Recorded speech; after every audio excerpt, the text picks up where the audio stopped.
By 1943, the cracks in the Axis powers had grown into wide fractures. While Germany was bleeding on the Eastern Front, another storm was building further south. In the mountains and coasts of Italy, it was here, beneath the weight of shattered pride and broken promises, that the once mighty fascist empire began to crumble. Italy had entered World War II with dreams of ancient glory. Benito Mussolini envisioned the return of a Roman Empire, stretching from the Mediterranean to North Africa. But by the time 1943 arrived, those dreams had become nightmares. Italian armies were scattered, their colonies lost, and their people starving under Allied bombardment. Mussolini had promised victory and strength. Instead, his regime brought war, famine, and humiliation. The Allies had long debated how to strike at the soft underbelly of Europe, and Italy was the target. After victories in North Africa, the Allied High Command saw a chance to knock one of Hitler's key allies out of the war and open a new front in Europe. Their first step, the island of Sicily. In July 1943, the Allies launched Operation Husky, a massive assault involving over 160,000 troops. American and British forces landed under cover of darkness, backed by air and naval superiority. Italian defenses were weak and poorly coordinated. German resistance was more formidable, but even the hardened Wehrmacht couldn't hold back the tide. Sicily fell in just 38 days.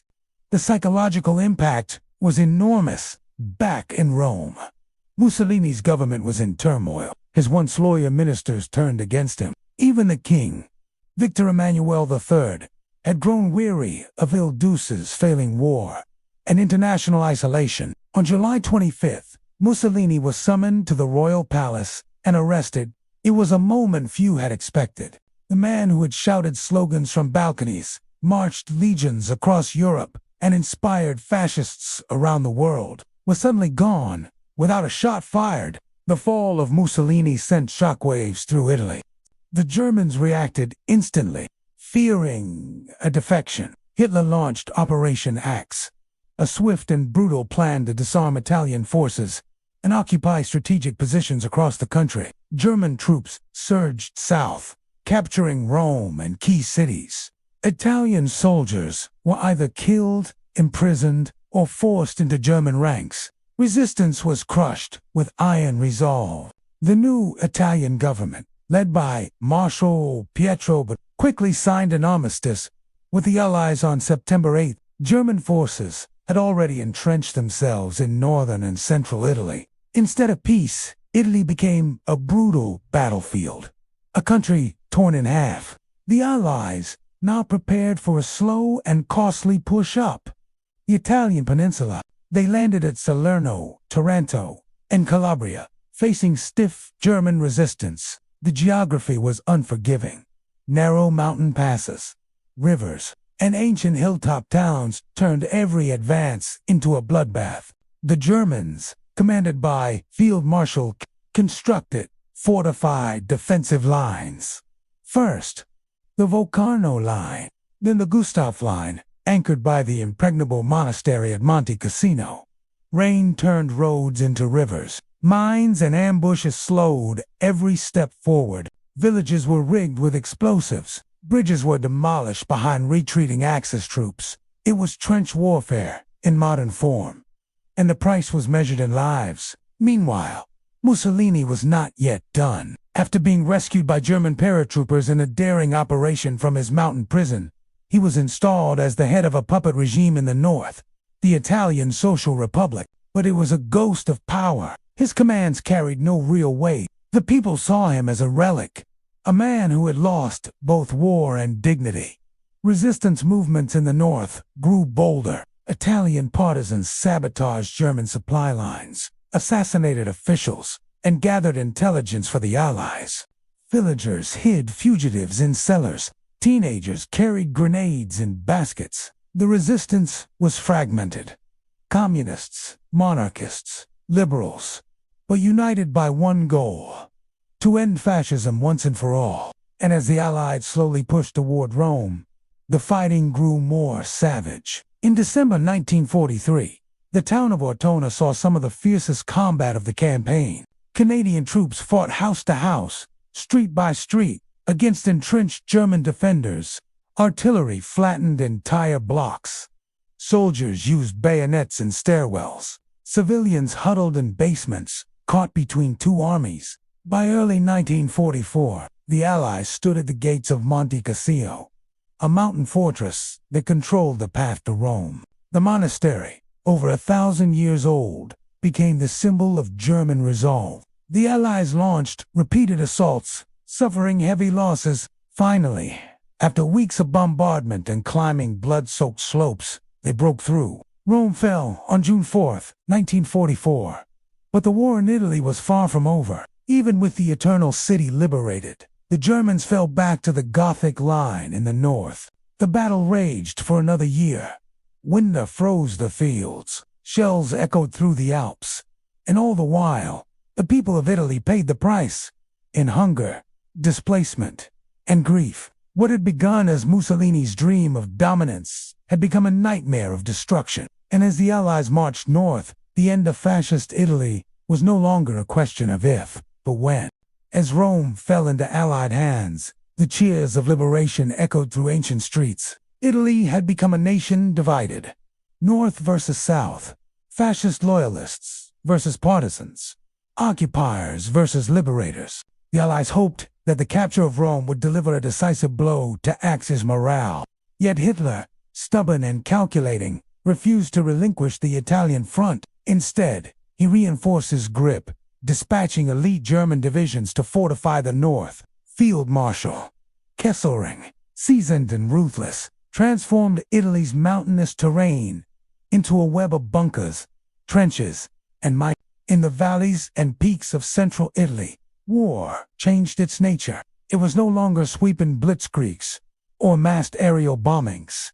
It became a slow, punishing grind. Soldiers waded through rivers under machine gun fire. Whole companies vanished in forests, booby-trapped with explosives. Civilians were caught between retreating fascists and advancing allies. Entire villages paid the price for harboring resistance fighters. The Italian campaign was often overshadowed by the looming invasion of France. But here, in these forgotten valleys, the war was personal, bitter, and unrelenting. While Allied forces pressed northward, partisans behind enemy lines intensified their operations. They sabotaged railways, ambushed German patrols, and smuggled supplies to hidden Allied prisoners. In retaliation, the Nazis unleashed brutal reprisals. The SS burned entire towns. Innocent civilians were rounded up and executed, not for what they had done, but for where they lived. The massacre at Santan AD, where more than 500 villagers were slaughtered in a single day, stood as a chilling reminder of how far the Axis would go to maintain control. Mussolini, now a hollow figurehead of the so-called Italian Social Republic, resided under German protection, but his words carried no weight. His speeches rang hollow, even to those who once saluted him. Most Italians saw him as a puppet, a man betrayed by history, held aloft only by foreign guns. In the Allied camps, morale was mixed. For the American, British, Canadian, and Commonwealth troops, Italy was a bloody stalemate. Each hill seemed to cost a dozen lives. Rains flooded trenches, turned fields into mud pits. In places like Anzio and Cassino, months were spent capturing a few miles of land, only to be pushed back again. The psychological toll was immense. Letters home spoke of hopeless advances, and friends buried in anonymous graves. Soldiers watched these seasons change, from spring blossoms to falling leaves, without leaving the front. Chaplains struggled to explain the purpose of it all. Medics cried over the wounded they couldn't save. But amidst this darkness, moments of extraordinary courage emerged. At Monte Cassino, Indian, Polish, and French colonial troops fought alongside British and American forces in one of the most brutal and multicultural battles of the war. The ruins of the historic monastery, once a symbol of peace, became a killing ground. Yet the Allies pressed forward, driven not by orders, but by the unshakable belief that they were ending something evil. In the air, bombers roared overhead, striking German supply lines. in strongholds across northern Italy. Naval forces supported landings on both coasts, while intelligence teams mapped German defenses with astonishing precision. Every inch gained was a piece of a greater puzzle, the final unraveling of the Axis grip on Europe. But the cost was staggering. Tens of thousands of lives were lost in Italy. Cities like Florence and Bologna were bombed and battered. Roads were clogged with refugees, mothers carrying infants, grandmothers pushing carts, families searching for a safe place to sleep.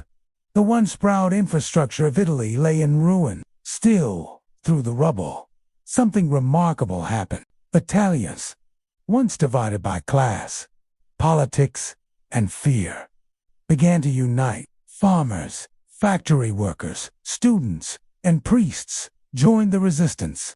They took up arms, built underground newspapers, and coordinated with Allied forces. Entire villages rose in revolt, forcing fascist troops to flee or surrender. In the north, German control grew increasingly fragile. Despite Hitler's orders, supply lines were stretched thin, fuel was scarce. Morale within German units began to crack. Many soldiers questioned why they were dying in a land that no longer wanted them. Desertions increased. Some quietly cooperated with local resistance cells. Others simply gave up. And Mussolini, by the end of 1944, he was a man haunted by defeat. His speeches were fewer, his gestures weaker. The empire he had promised had vanished. The soldiers he had rallied were dead or in prison. The allies he had depended on were losing ground by the hour. He sat alone in candlelit rooms, surrounded by maps that no longer mattered. As the Allies approached the Po Valley and prepared for a final offensive, the future of Italy was clear. Fascism was in its death throes. The dream that had once rallied crowds with drums and banners was now reduced to whispers and ruins. Yet the final act had not yet played out. In the shadow of the Alps, a last stand was brewing. Not just for Mussolini, but for the very idea of fascist power in Europe. As 1945 dawned, the Italian front had become a crucible of desperation. German forces clung to their last positions in the north with fanatical resolve. The once vaunted fascist empire of Mussolini was nothing more than a hollow shell, surrounded, outnumbered, and abandoned by history. But even in its dying moments, war does not go quietly. The Allies prepared for their final offensive in Italy, an assault that would shatter the Gothic line and liberate the Po Valley. Across the peninsula, thousands of troops gathered in silence, waiting for the signal to launch a campaign that would deliver the final blow to Axis forces in Italy. American, British, Canadian, Indian, and Brazilian soldiers took up positions, side by side. Tanks were fueled, artillery was zeroed in, the skies filled with Allied planes, preparing to pound German fortifications into dust. Spring rains delayed the assault, turning fields into swamps. But when the moment came, it arrived with thunder. In April 1945, the Allies unleashed a massive, coordinated offensive that cracked the German defenses like brittle glass.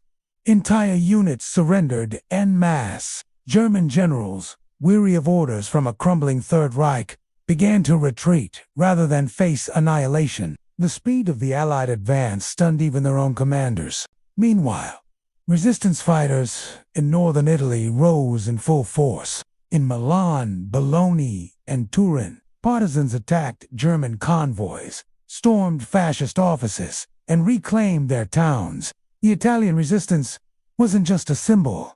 It was an army, armed with stolen rifles and sheer resolve. They fought for a free Italy, for their families, and for the blood already spilled in the shadows. As German lines collapsed, Mussolini's world shrank to a narrow corridor of alpine valleys and betrayed loyalties. Desperate and humiliated, Mussolini attempted one last escape, disguised in a German uniform. He tried to flee to Switzerland with a small convoy of loyalists, but the roads were no longer his. Italian partisans, patrolling a checkpoint near Lake Como, recognized the fallen dictator and seized him. The arrest wasn't the end. Not yet. There was no trial, no formal judgment. The people had already passed their verdict. On April 28, 1945, Mussolini and his mistress, Clarapatacci, were executed by a firing squad. Their bodies were taken to Milan, where they were hung upside down in a public square. A grotesque warning to tyrants, and a moment of catharsis for a broken nation. The crowd jeered. Some wept. Others spat. It was over. The fascist dream that once paraded through the streets of Rome, flanked by black shirts and roaring crowds, had ended in blood and disgrace. The collapse of Mussolini's regime sent a message far beyond Italy's borders. It signaled that fascism was not invincible, that dictators could fall, that resistance could triumph. For years, Mussolini had been Hitler's inspiration. Now, his execution foreshadowed what would come to the furor in Berlin just days later. But for Italy, the scars were deep. The war had left the country shattered, physically, politically, and spiritually. Nearly 500,000 Italians were dead. Cities were leveled, farms burned, families torn apart, and perhaps most painfully, the soul of the nation had been tested, caught between the sins of fascism and the sacrifices of redemption. Yet out of this rubble, something began to stir. The new Italy was not born in victory parades or political chambers. It was born in the rubble-strewn streets, the mountain trenches, and the basements where partisans hid radio transmitters. It was born in the decisions of ordinary men and women who chose to fight against tyranny, even when it meant death. This rebirth would be slow and painful, but it would also be profound. Italy emerged from the war not as a power, but as a people who had been to the edge of collapse and pulled themselves back. The monarchy was soon abolished. A republic was declared, and though the wounds of war would last for generations, the country had shed the shadow of fascism and begun the long road toward democracy. The Allied soldiers who had fought through Sicily, Salerno, Anzio, and the Po Valley now looked north, toward Austria, toward the heart of the Reich. Italy was free, but Europe's war was not yet finished. Germany still held out, and as Hitler's empire entered its death spiral, the lessons of Mussolini's fall were clear to all. Dictators could rule through fear, but not forever. Empires could rise on propaganda, but they could not withstand the truth. And no matter how strong the fortress, no matter how loud the slogans, when the people rise, even the cruelest regime will fall. The final chapter of Mussolini's empire was not written by politicians or generals, but by the people. As northern Italy collapsed into chaos, it was the civilians, the partisans, the forgotten voices of war, who took control of history and rewrote its ending. In those final days of April 1945, the German retreat was frantic and brutal. Roads were clogged with vehicles, wounded soldiers, and broken machinery. Bridges were blown, fuel depots burned, and orders changed by the hour. The once proud divisions of the Wehrmacht now moved, not with discipline. For those caught in the retreat, both Axis troops and fascist collaborators, there was no mercy. Resistance fighters now controlled entire cities. Milan, Turin, Genoa, and Venice fell one by one, not to Allied tanks, but to Italians who had waited too long for their freedom, armed with whatever they could find. Pistols, hunting rifles, even captured German weapons. They surged into the streets. Flags were raised. Propaganda posters were ripped down. Mussolini's face was erased from monuments, replaced by the names of the dead and the dreams of the future. It was a revolution in real time. As the Allies advanced, they found not only liberated towns, but stories. Stories of courage, betrayal, revenge, and rebirth. Each village had its own war, its own martyrs, its own heroes. School teachers who smuggled messages, bakers who hid resistance fighters in flour sacks, nuns who passed food to Allied foes at risk of execution. Italy's war had never been clean, but its end was raw, human, and unforgettable. With Mussolini's execution, the fascist myth finally shattered. No longer a towering figure of power, he became a cautionary tale, a man who rose through rhetoric and fell through arrogance. His death, brutal and public, was not merely vengeance. It was closure for a nation suffocated by 2 decades of dictatorship, and yet the wounds would take years to heal. In the weeks following the liberation, the true costs of fascist rule and Nazi occupation came to light. Mass graves were uncovered, secret prisons exposed. Survivors of torture emerged from the darkness, carrying stories that would haunt a generation. Families discovered that loved ones had vanished, not in battle, but in silent midnight arrest. The reckoning began. In towns across Italy, trials were held, not only for German officers and fascist leaders, but for collaborators, neighbors who had informed, businessmen who had profited, and mayors who had enforced fascist laws. Some received justice, others disappeared into the post-war confusion. But for most Italians, justice wasn't about punishment. It was about truth, about rebuilding. The Allied forces, too, began the slow transition from liberators to administrators. The task ahead was enormous.